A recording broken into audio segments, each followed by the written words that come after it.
Deus reconciliou consigo mesmo a humanidade, e a nós Ele entregou esta reconciliação. Aleluia, aleluia, aleluia, aleluia. O Senhor esteja convosco. Ele está no meio de nós. Proclamação do Evangelho de Jesus Cristo segundo Mateus. Glória a vós, Senhor. Naquele tempo, entrando em um barco, Jesus atravessou para outra margem do lago e foi para a sua cidade. Apresentaram-lhe então um paralítico deitado numa cama. Vendo a fé que eles tinham, Jesus disse ao paralítico: coragem, filho, os teus pecados estão perdoados. Então alguns mestres da lei pensaram: esse homem está blasfemando? Mas Jesus, conhecendo os pensamentos deles, disse: por que tendes esses maus pensamentos em vossos corações? O que é mais fácil dizer: os teus pecados estão perdoados, ou dizer: levanta-te e anda? Pois bem, para que saibais que o Filho do Homem tem na terra poder para perdoar pecados, disse então ao paralítico: levanta-te, pega a tua cama e vai para a tua casa. Vendo isso, a multidão ficou com medo e glorificou a Deus por ter dado tal poder aos homens. Palavra da salvação. Glória a vós, Senhor. Caríssimos irmãos e irmãs, olha que interessante nessa profecia de Amós. Amós era um pastor de gado, né? Simples, pequeno. Deus disse: vá e profetiza ao reino de Israel. E olha que interessante. Olha como que quem tem Deus é perseguido. Esse Amazias, que era o sacerdote, foi falar com o rei contra o Amós. Então juntou a autoridade civil e a autoridade eclesiástica contra o profeta. Amazias chegou no rei: Amós conspira contra ti, dentro da própria casa de Israel. Olha como a pessoa que decide viver e falar a verdade é perseguida. Como um cristão que realmente se abre àquilo que Deus tem para ele, é perseguido dentro e fora da igreja. É impressionante, né? Como que pode... Ontem mesmo uma pessoa de conversão recente chegou em mim e disse: como é que funciona essas coisas? Parece que quando você fala uma coisa na igreja não é todo mundo que concorda, não tinha que ser todo mundo? Tinha, né? Só que o negócio é muito mais embaixo o buraco, né? A maioria não concorda quando você faz uma coisa muito profética dentro da igreja, né? Assim como Amós foi criticado pelo próprio sacerdote e ainda pelo rei.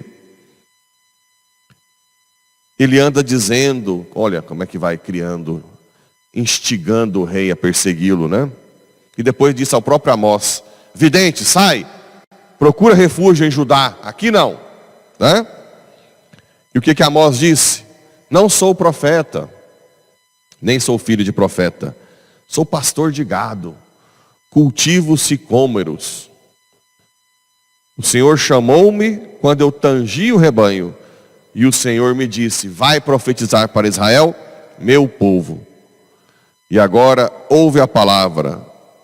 Tu dizes: não profetizes contra Israel, e não insinues palavras contra a casa de Isaac. Pois bem, isto diz o Senhor. Aí ele mete outra profecia por cima: tua mulher se prostituirá na cidade, teus filhos e filhas morrerão na espada. Forte, hein? Tuas terras serão tomadas e loteadas. Lembra que eles invadiram, arrancaram o povo dali, levou para a Síria, e mandou um monte de gente da Síria para as terras. Imagina para um judeu quanto isso é pesado. E as profecias se cumpriram, porque eles não se converteram. Então hoje nós temos que ter muito cuidado, né, para não deixar de ouvir as profecias que estão vindo. Temos que ser cada vez mais dóceis. Mas principalmente cuidado para nós não estarmos do outro lado, condenando quem fala a verdade. Nós temos que estar do lado de Deus, do lado da verdade. Por isso, ontem a gente falou do dom da piedade, né? O dom da piedade que te faz sentir que Deus é papai. Esse dom é aquele dom família. É como se algum estranho falasse da sua família, seu pai, da sua mãe, algo, e você que é muito íntimo, diz, espera aí, isso não é lá, não tem nada a ver com meu pai e minha mãe. Ah, tem sim. Não tem, eu conheço bem, né? Ou, quando fala algo, e você diz, não, realmente, isso é meu pai e minha mãe, porque eu conheço. Para nós não cairmos no erro, nós temos que ter intimidade com Deus, nessa relação filial de filhos. Assim que a gente consegue ver os sinais do papai nos tempos. Os sinais do papai nos tempos, né? Os sinais que ele está nos dando. Qual é a nossa conduta? Como é que tem que ser a nossa vida? Como é que a gente tem que buscar a verdade? Isso sim é que nos faz crescer. Que nos faz não trair. Imagina, hoje nós celebramos os protomártires. Vocês sabem que Nero botou fogo em Roma e culpou quem? Os cristãos. Essa perseguição. Na caricatura, dizem que Nero está na sua casa, dando gargalhadas de Roma pegando fogo. Ele acusa os cristãos e começa a matança. Onde é o Vaticano hoje era fora de Roma. Porque antes enterrava em um local que estava pegando fogo e levaram para os jardins do Vaticano. Por isso que foi morto lá São Pedro.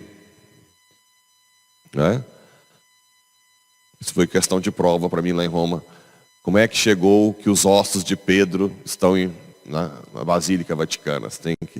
Aí você tinha que contar toda a história, que não enterrou dentro de Roma porque estava pegando fogo, foi fora. E ali, ou mataram crucificados, ou colocavam peles de feras em cima para os cães comerem, ou amarravam num poste de luz, ou colocavam óleo e botavam fogo no cristão, para iluminar a noite. Nós cristãos já nascemos perseguidos. Nesse mundo não é a nossa casa. Nós temos aqui Agora, eu quero perguntar para vocês, onde está Nero? Não sei, né? E onde estão os cristãos? Eu sei.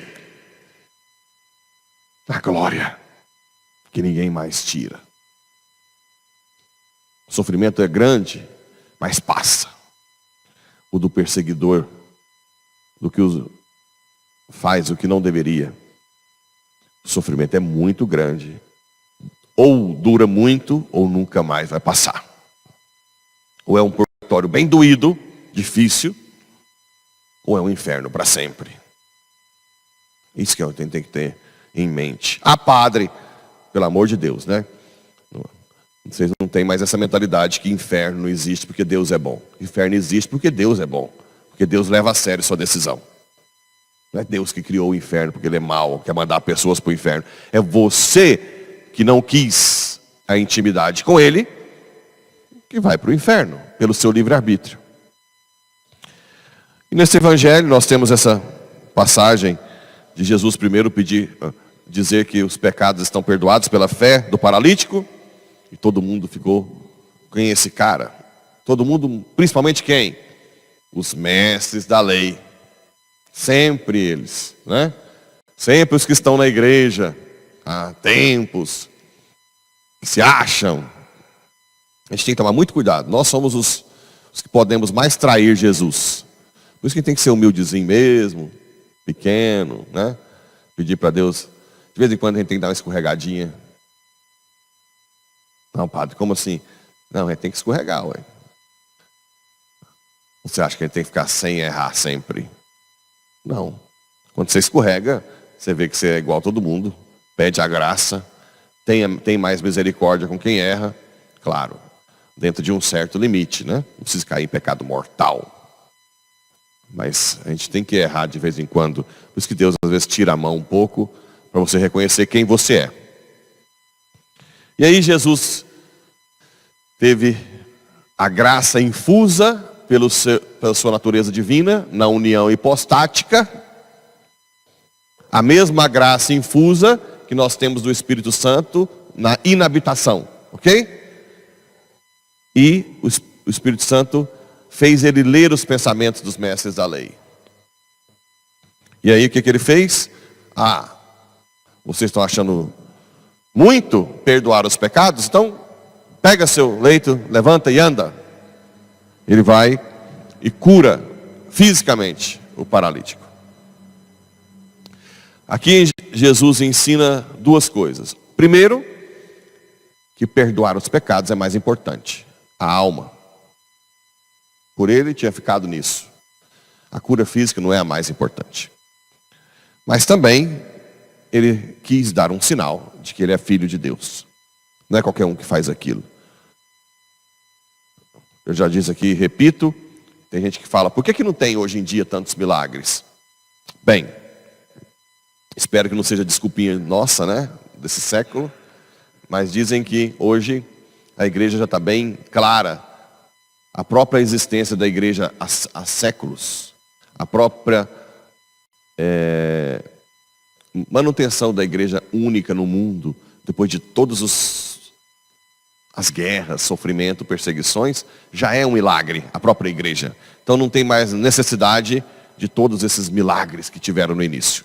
Bem, espero que seja isso mesmo, que não seja falta de fé dos pastores de hoje, fraco, né?